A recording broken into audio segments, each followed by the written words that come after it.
Good afternoon. My name is John from Newcastle, Luxton Painting.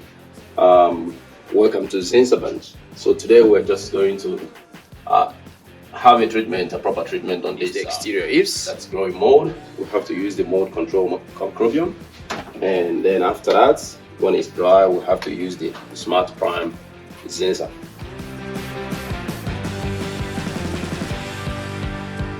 We're needing a brush, a board, a tray, and a roller, as well as the roller pole. This is going to help us to get this cleaned up and well spread out. Also, all the safety data sheets for the safeties we need: the gloves, the ear mask, the safety glasses, the gloves, and the hand gloves as well. Because this is already mixed, we don't need to mix it out again.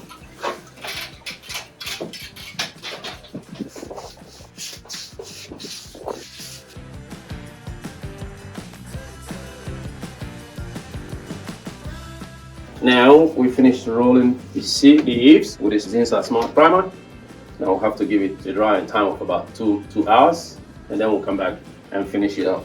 So that's the result we've got now so far with the primer and the finished product from using Zinsser Smart Primer. From the start, it will look as if it's not possible, but Zinsser Smart Primer, molds are gone, and it's all done now. A perfect finish.